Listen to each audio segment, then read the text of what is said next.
The work that I do really is about taking someone who has had success and they know how to create success. That's not the issue.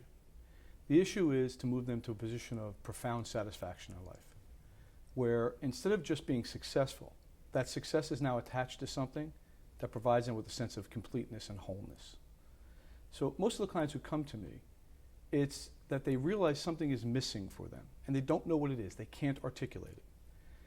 Many people think if they've done any kind of reading or research or study or therapy or anything like that, that they have what might be called an existential longing, a desire for meaning in their life.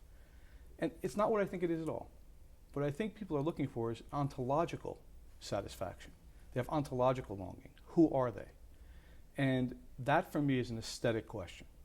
It's not a question of function. It's not a question of what they do. It's a question of how they do it and how that fits into the larger scheme of how they understand the world and themselves in it to be.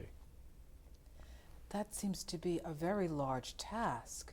Are people ready to look that deeply into their lives? Not everyone. So this is not for everyone, and I knew that a long time ago. The work that we're doing is for someone, as I said, who's already worked out some of those essential issues. How do I be successful? How do I be performing at a level which others will see as accomplished, achieving the things that other people may be striving for? So we're looking to move to an elite group of individuals who are saying, I want not just to have the external markers of success, but I want whatever it was that's been in my life that I perceive as not being present, that missing element, to now become present for me. And what I would call completing the package, you could say. And so therefore it can't be compartmentalized or divided into individual sections of their life. It's the total package. It's that whole thing being present, their personal life, their social life, their professional life, their sense of legacy even, and what will be said about them and what will they have left behind. Not necessarily for the intention of others, but because of how they want to perceive themselves. Human beings are very complex and have many parts.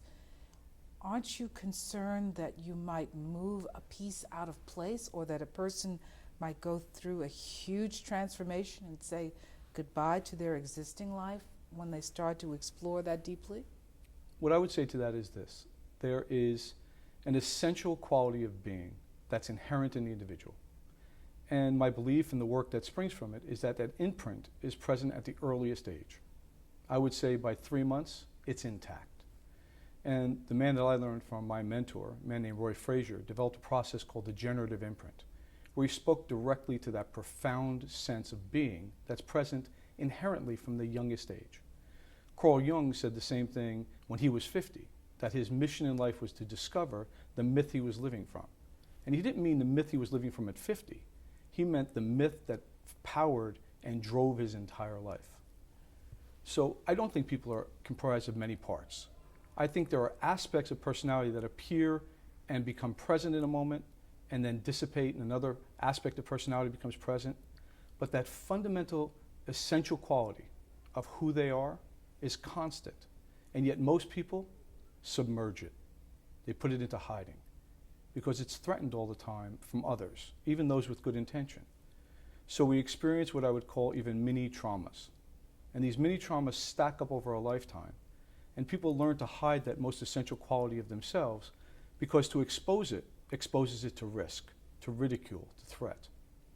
And yet when somebody can refine that, rediscover it, you can call it, they can then begin to consciously choose to move and to operate from that position where that's the most intact thing that they know to be true. And then the part issue goes away. They are always who they are, regardless of what it is they're doing or who they're with or who they're not with. Because now it's not dependent upon whether others are present or not. We're living in a time of great transition, moving away from an industrial age deep into an information age, and even beyond that, there are suggestions that there's a completely new economy and a new set of operating principles evolving. How will your work prepare an individual for the shifts we're experiencing right now? I think that's, for me, one of the most marvelous aspects of the work I get to do, is that if somebody is operating with integrity, in other words, that all of them is present in everything they're doing, and they're operating in regard to a trajectory that is always a question of them asking themselves, in essence, is this more or less leading me to who I want to be becoming? Then their performance escalates dramatically. So all the things that they want to be doing in their lives, regardless of the work that they choose, regardless of the relationships that they choose, become more intact as well. If that person is intact, their life is intact. And when you have people who operate with their lives intact, and especially when they come into contact with one another, something miraculous begins to emerge. And we're in a culture, as you say, that's evolving. But I think what's evolving is the sense of comfort with chaos. For many, many years, the industrial paradigm was, how do we control chaos? How do we generate a state of predictability?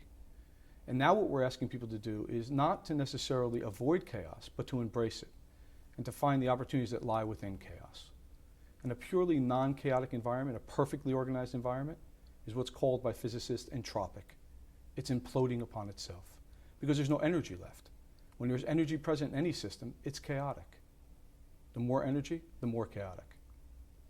Do you have insight into what went wrong with leadership in general in this upheaval in the financial world that we've recently experienced? That's a huge question, and my answer has to be complex to some extent. So rather than give you a simple one-piece answer, I need to speak to a number of parts. First of all, I think this question I've just spoken to about chaos is part of it. Many of the people who have become leaders came from a position called management. And management is about predictability. The time scale is different. How do we produce for the next quarter? How do we add up 4 quarters to make a year? How do we anticipate what's going to happen so we can maximize efficiencies and profitability? A leader's role is completely different. They must choose to step into that sphere of chaos and live there with comfort. And their outlook needs to be sometimes decades ahead, often setting a vision in place and an attitude in place when they won't be present to either see or reap the rewards. And yet what we've seen are leaders who think their job is to take as much of the reward as possible for themselves. This is a low moral character. And we've basically raised our leaders in such a way that we've rewarded them for the lowest moral character possible. We've rewarded them for quarter-to-quarter earnings. And leaders cannot build sustainability or legacy if what they're trying to do is ensure next quarter's earnings.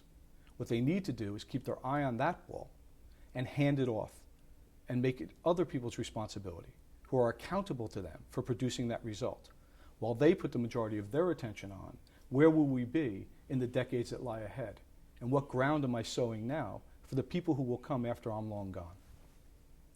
Is there anything you'd like to add? I think the only thing I really like to add is that, as I said, this work isn't for anyone. It's for a very particular individual who chooses for it themselves. And for me, there's great joy in this work. There's a great pleasure in being able to work with people who are self-aware enough to recognize what they don't know. And ultimately, what I think someone walks away from the work that I do with them is the sense that they don't necessarily know more than they did.